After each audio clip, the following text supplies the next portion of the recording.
નમસ્કાર દર્શક મિત્રો, ધ લોકસત્તા શોમાં આપનું સ્વાગત છે। પશ્ચિમ એશિયામાં ફરી એકવાર યુદ્ધના વાદળો ઘેરાયા હોય તેવા દ્રશ્યો સર્જાયા છે। ઈરાનમાંથી અત્યારે જે સમાચાર આવી રહ્યા છે તેણે સમગ્ર વિશ્વને ચોંકાવી દીધું છે। ઈરાનના અત્યંત મહત્વના ગણાતા દક્ષિણ બંદર અબ્બાસમાં એક સાથે વિસ્ફોટો થયાના અહેવાલ છે। આ માત્ર સામાન્ય વિસ્ફોટ નથી, પરંતુ ઈરાનના વ્યૂહાત્મક સ્થાનો અને રહેણાંક વિસ્તારોને હચમચાવી દેનારી ઘટના છે। મીડિયા અહેવાલો મુજબ આ બ્લાસ્ટમાં અત્યાર સુધીમાં આશરે 4 નિર્દોષ બાળકો સહિત અનેક લોકોના મોત થયા હોવાની આશંકા છે। ઈરાની મીડિયામાં આ તસવીરો સામે આવતા જ અફરાતફરીનો માહોલ સર્જાયો છે। સૌથી ભયાનક દ્રશ્યો બંદર અબ્બાસ શહેરમાંથી સામે આવ્યા છે। મીડિયા અહેવાલો અનુસાર અહીં મોઆલેમ બુલવર્લ્ડ પર આવેલી એક 8 માળની રહેણાંક ઇમારતમાં એટલો પ્રચંડ વિસ્ફોટ થયો કે ઇમારતના 2 માળ સંપૂર્ણપણે ધરાશાયી થઈ ગયા।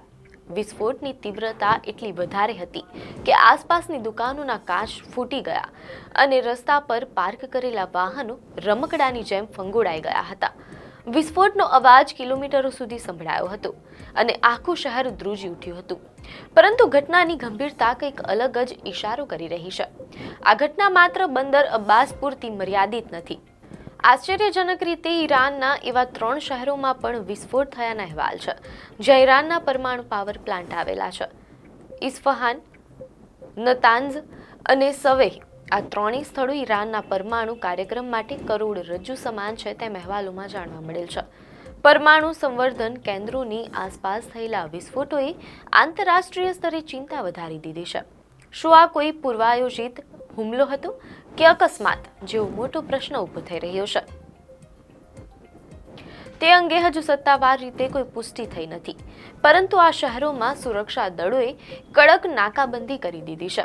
વિસ્ફોટોની આ હારમાળામાં એક મહત્વની કડી સામે આવી રહી છે। મીડિયા અહેવાલો અનુસાર બંદર અબ્બાસમાં જે ઇમારતને નિશાન બનાવવામાં આવી તેમાં ઈરાની રિવોલ્યુશનરી ગાર્ડ કોર્પ્સ IRGCના નૌકાદળના કમાન્ડર હાજર હોવાની ચર્ચા છે। એવું મનાય છે કે આ હુમલો ખાસ કરીને નૌકાદળના ઉચ્ચ અધિકારીઓને નિશાન બનાવીને કરવામાં આવ્યો હોઈ શકે છે। જો કે IRGC દ્વારા હજુ સુધી કમાન્ડરની સ્થિતિ અંગે કોઈ સ્પષ્ટતા કરવામાં આવી નથી। આ ઘટનાએ ઈરાની સુરક્ષા એજન્સીઓના ગુપ્તચર નેટવર્ક સામે પણ પ્રશ્નો ઊભા કર્યા છે। બંદર અબ્બાસ ઉપરાંત પરાંદ, તવરીજ અને અહવાજ જેવા શહેરોમાંથી પણ વિસ્ફોટની વાત સામે આવી છે, જ્યારે પાકદાશ્ત શહેરમાં પણ મોટા વિસ્ફોટ થયા છે। એક સાથે આટલા બધા શહેરોમાં વિસ્ફોટ થવા એ કોઈ સંયોગ હોઈ શકે નહીં તેવું સંરક્ષણ નિષ્ણાંતો માની રહ્યા છે। મીડિયા અહેવાલોમાં એમ પણ જાણવા મળેલ છે કે ઈરાની સૈન્ય ચીફ અમીર હાતમીએ આ મામલે રાષ્ટ્રીય સુરક્ષા અંગે કડક નિવેદન આપતા જણાવ્યું છે કે ઈરાની દળો કોઈ પણ સંભવિત ખતરાનો જવાબ આપવા માટે હાઈ એલર્ટ પર છે। આ વિસ્ફોટો એવા સમયે થયા છે જ્યારે ગલ્ફ ક્ષેત્રમાં અમેરિકાની લશ્કરી હિલચાલ તેજ થઈ ગઈ છે। US પ્રેસિડેન્ટ ડોનાલ્ડ ટ્રમ્પના આદેશ બાદ ગલ્ફમાં એરક્રાફ્ટ કેરિયર ગ્રુપની તૈનાતીથી પહેલા જ તણાવ આસમાને હતો। અમેરિકાએ ઈરાનને ચેતવણી આપી હતી કે જો સ્ટ્રેટ ઓફ હોર્મુઝમાં વેપારી જહાજોને કોઈ ખતરો પહોંચશે તો કડક કાર્યવાહી કરવામાં આવશે। બંદર અબ્બાસ એ દુનિયાના 20% ક્રૂડ ઓઇલની અવરજવર માટેનું મુખ્ય કેન્દ્ર છે, તેથી અહીં થયેલી હિંસાની સીધી અસર આખા વિશ્વના તેલના બજાર પર પડી શકે છે। હાલમાં દુનિયાની નજર ઇઝરાયલ પર ટકેલી છે। જો કે ઇઝરાયેલી અધિકારીઓએ સ્પષ્ટતા કરી છે કે આ વિસ્ફોટમાં ઇઝરાયેલનો કોઈ હાથ નથી તેમ અહેવાલોમાં જાણવા મળેલ છે। રાજકીય ખેંચતાણ વચ્ચે સૌથી વધુ ભોગ નિર્દોષ નાગરિકો બની રહ્યા છે। બંદર અબ્બાસની એ ઇમારત જ્યાં વિસ્ફોટ થયો ત્યાંના રહેવાસીઓ હજુ પણ આઘાતમાં છે। કાટમાળ નીચે દબાયેલા લોકોને બહાર કાઢવા માટે બચાવ કામગીરી રાતભર ચાલી રહી છે।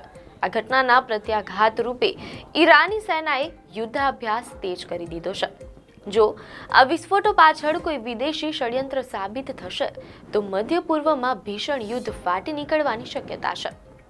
યુનાઇટેડ નેશન્સ અને અન્ય વૈશ્વિક સંગઠનો આ પરિસ્થિતિ પર નજર રાખી રહ્યા છે। શું આ ઈરાનના પરમાણુ કાર્યક્રમને રોકવાનો કોઈ મોટો પ્લાન હતો કે પછી અંદરખાને કોઈ મોટો બળવો થઈ રહ્યો છે? ઈરાન અત્યારે સળગી રહ્યું છે અને તેની લપેટ આખી દુનિયા સુધી પહોંચી શકે છે. એક તરફ પરમાણુ પ્લાન્ટ્સ પાસેના વિસ્ફોટ અને બીજી તરફ બંદર અબ્બાસ જેવું વ્યૂહાત્મક બંદર. ઈરાન માટે આ અગ્નિ પરીક્ષાની ઘડી હોય તેમ લાગી રહ્યું છે. ઈરાનના વ્યૂહાત્મક બંદર અબ્બાસ અને પરમાણુ મથકો ધરાવતા શહેરોમાં થયેલા આ શ્રેણીબદ્ધ વિસ્ફોટો માત્ર અકસ્માત હોવા પર અનેક સવાલ ઊભા કરે છે. એક તરફ ઇઝરાયેલે પોતાની સંડોવણીનો ઇનકાર કર્યો છે અને બીજી તરફ ગલ્ફ ક્ષેત્રમાં અમેરિકાની વધતી લશ્કરી હિલચાલ આ રહસ્યને વધુ ઘેરું બનાવે છે. આપને માહિતી સારી લાગી હોય તો વિડીયોને લાઇક અને શેર કરજો, ચેનલને સબસ્ક્રાઇબ કરજો.